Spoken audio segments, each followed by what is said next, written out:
اللہ تبارک و تعالیٰ جگہ جگہ قرآن کریم میں یہ توجہ دلاتے ہیں کہ جو بندہ جو ہے وہ اس بات کو ہر آن مستحضر رکھے کہ یہ دنیا میری آخری منزل نہیں ہے. دنیا جو ہے وہ ایک سفر ہے اور ایک عارضی قیام ہے دنیا کے اندر. آپ ذرا یہ دیکھو کہ ہر انسان کے ساتھ یہ واقعہ پیش آتا ہے کہ وہ پیدا ہوتا ہے، بچہ ہوتا ہے، جوان ہوتا ہے، بوڑھا ہوتا ہے اور بالآخر دنیا سے رخصت ہو جاتا ہے. دنیا کی کوئی حقیقت ایسی نہیں ہے جو اس سے زیادہ مسلم ہو کہ ہر آدمی کو مرنا ہے. کوئی اس میں اختلاف کسی مسلمان کا، غیر مسلم کا، دہریوں کا جو خدا کو بھی نہیں مانتے، وہ بھی آخر کار یہ ضرور مانتے ہیں کہ بھئی مریں گے ایک دن ہم. اور کوئی دنیا میں کوئی طاقت، کوئی سائنس، کوئی علم انسان کو موت سے بچا نہیں سکتا. چاہے وہ جلدی مر جائے، چاہے بڑا ہو کر مرے، چاہے بوڑھا ہو کر مرے، مرنا ضرور ہے. ایک یہ بات ایسی ہے کہ جس پر ساری دنیا کا اتفاق ہے، کوئی اس سے انکار کر ہی نہیں سکتا. ملحد ہو، دہریہ ہو، سیکولر ہو، لبرل ہو، کوئی ہو، اس سے کسی کو انکار نہیں ہو سکتا. ایک تو یہ حقیقت. دوسری حقیقت یہ کہ یہ کسی کو پتہ نہیں کہ کب مرے گا. مجھے زندگی کا میرا ایک دن باقی ہے، آدھا دن باقی ہے، ایک ہفتہ ہے، ایک سال ہے، 10 سال ہے، 20 سال ہے، کسی کو اس کا پتہ نہیں. کوئی سائنس پتہ نہیں لگا سکتی کہ یہ آدمی کب مرے گا. بیٹھے بیٹھے چل پڑا. کتنے واقعات ہم آنکھوں سے دیکھتے ہیں کہ اچھا خاصا انسان ہے، ٹھیک ٹھاک ہے، صحت مند ہے، کھانا کھا رہا ہے، بھی بچوں سے بات چیت کر رہا ہے، سبھی کچھ ہے. اچانک کوئی دل کا دورہ پڑا ہے، ختم ہو گیا، اور دماغ کا ہیمریج ہو گیا تو ختم ہو گیا. اپنی آنکھوں سے ہم نے نظارے دیکھے. حضرت مولانا مفتی محمود صاحب رحمۃ اللہ علیہ جو مشہور عالم ہیں اور بڑے شہرت اللہ تعالیٰ نے ان کو دی اور بڑا کام کیا انہوں نے. تو ایک مرتبہ انہوں نے ہمیں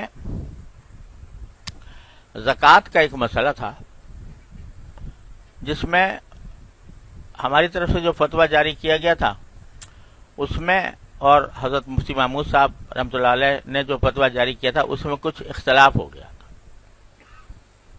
کہ ہمارا فتویٰ کچھ اور تھا، ان کا کچھ اور تھا.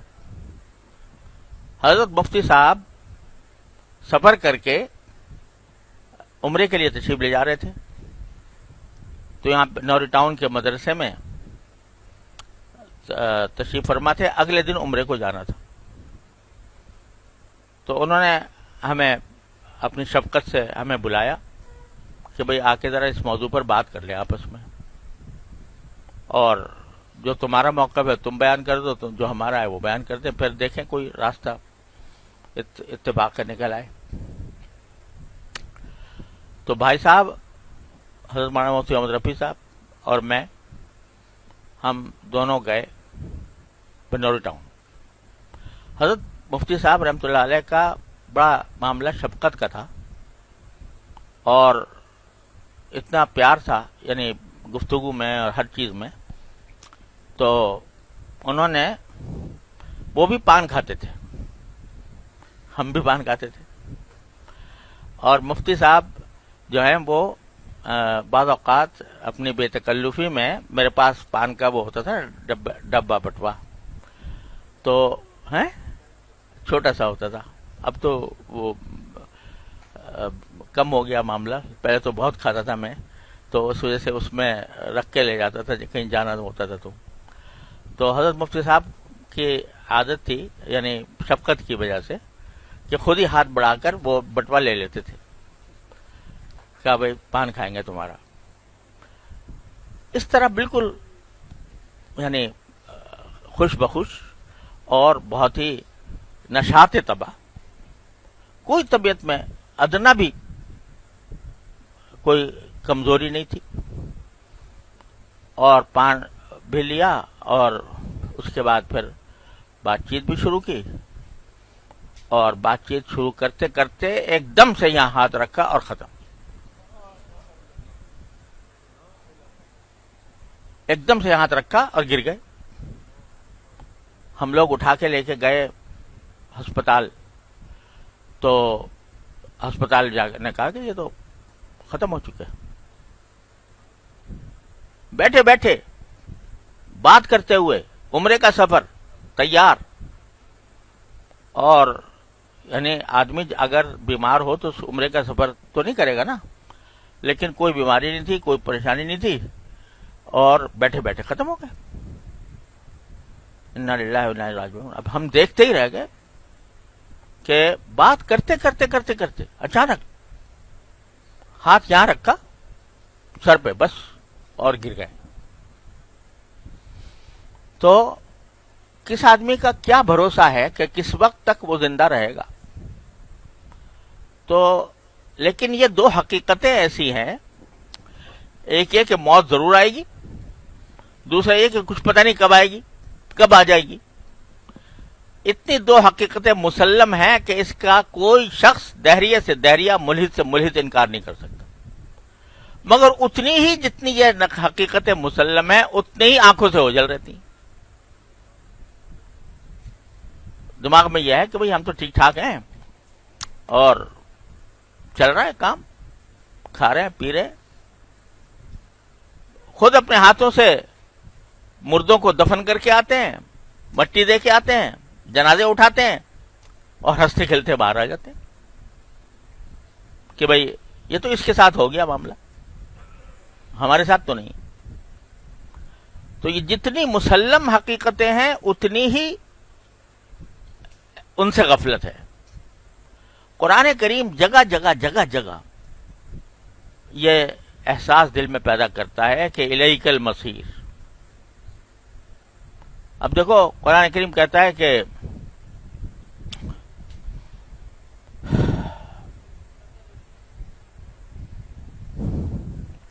سورہ ملک کا جو دوسرا رکوع ہے وہ کیسے شروع ہوتا ہے؟ وَالَّذِي جَعَلَ لَكُمُ الْأَرْضَ ذَلُولًا فَامْشُوا فِي مَنَاكِبِهَا وَكُلُوا مِن رِزْقِهِ وَإِلَيْهِ النُّشُورُ. کہ کیا کہتا ہے کہ اللہ تعالیٰ نے تمہارے لیے زمین کو رام کر دیا ہے، جہاں سے چاہو جاؤ. فَامْشُوا فِي مَنَاكِبِهَا، اس کے اطراف میں چلتے پھرتے رہو. وَكُلُوا مِن رِزْقِهِ، اور اس نے جو رزق وہاں پر پیدا کیا وہ کھاتے رہو، چلے جاؤ. یعنی کھلی اجازت کہ بھائی اپنا رزق حاصل کرنے کے لیے، رزق حلال حاصل کرنے کے لیے دنیا بھر میں پھرو. فَامْشُوا فِي مَنَاكِبِهَا وَكُلُوا مِن رِزْقِهِ. جو لوگ سفر کرتے ہیں، دوسرے ملکوں میں جاتے ہیں اللہ تعالیٰ کا رزق تلاش کرنے کے لیے، کوئی ممانعت نہیں.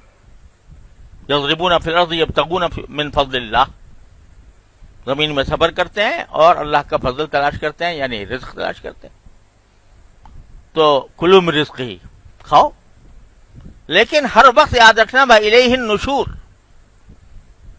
آخر میں جانا اللہ ہی کے پاس ہے. لہذا تمہاری چلت پھرت، تمہاری سفر، تمہارے نقل و حرکت، یہ سب تمہیں ہم نے جائز کر دی ہے، جائز حدود کے اندر رہ کر وہ سب کرتے رہو. لیکن یہ مت بھولنا کہ آخر میں جانا ہمارے پاس ہے. الیہ النشور، آخر میں ہمارے پاس آنا ہے. جگہ جگہ یہ حقیقت اللہ تبارک و تعالی اس کو یاد دلاتے ہیں کہ بھئی غافل انسانوں، تم نے ساری اپنی زندگی کا محور جو ہے وہ چند چیزوں کو بنا رکھا ہے، زیادہ سے زیادہ راحت مل جائے، زیادہ سے زیادہ آرام مل جائے، زیادہ سے زیادہ لذت مل جائے، لیکن اگر تم اس کے ساتھ یہ جملہ لگائے رکھو کہ الیہ النشور، جانا اسی کے پاس ہے، تو پھر تمہاری یہ ساری دوڑ دھوپ جو ہے نا، یہ سب عبادت بن جائے گی، اگر یہ ذہن میں ہو کہ ان کے پاس جانا ہے، اور ان کے پاس جانے کے بعد کیا ہونا ہے کہ مجھے اپنے ہر قول و فعل کا جواب دینا ہے، ہر چیز ریکارڈ ہو رہی ہے، منہ سے کوئی لفظ نکل رہا ہے وہ بھی ریکارڈ ہو رہا ہے، جو کام کر رہے ہو وہ بھی ریکارڈ ہو رہا ہے، آخر میں پہنچنا ان کے پاس ہے، اللہ تعالیٰ کے پاس ہے۔ یہ احساس پیدا کرنے کے لیے اللہ تبارک و تعالیٰ جا بجا قرآن کریم بھرا ہوا ہے اس سے، کہ اس لیے تاکہ غافل انسان اس سے غفلت نہ برتے، اپنی موت سے غفلت نہ برتے، موت کے بعد آنے والے حالات سے غفلت نہ برتے، کیا ہونے والا ہے میرے ساتھ اس کا۔ حضرت مولانا رومی فرماتے ہیں کہ جانے جملہ علمہا اینستوئیں، جانے جملہ علمہا اینستوئیں کہ بدانی من کے اندر یوم الدین، کہ سارے علوم کی جو جان ہے، جتنے علوم دنیا کے دین کے جتنے علوم ہیں ان سب کی جان یہ ہے، صرف یہی ہے، اینستوئیں، بس یہی ہے، کیا کہ تمہیں یہ پتا ہو کہ میں آخر میں جب اللہ کے پاس پہنچوں گا تو میرا کیا حشر بننے والا ہے۔ یہ احساس ہے جو پیدا کرنا مقصود ہے، موت کو نہ بھولو۔ اکثروا ذکر حازم اللذات، نبی کریم صلی اللہ علیہ وسلم نے ارشاد فرمایا کہ اس چیز کو کثرت سے یاد رکھو جو ساری لذتوں کو ختم کرنے والی ہے۔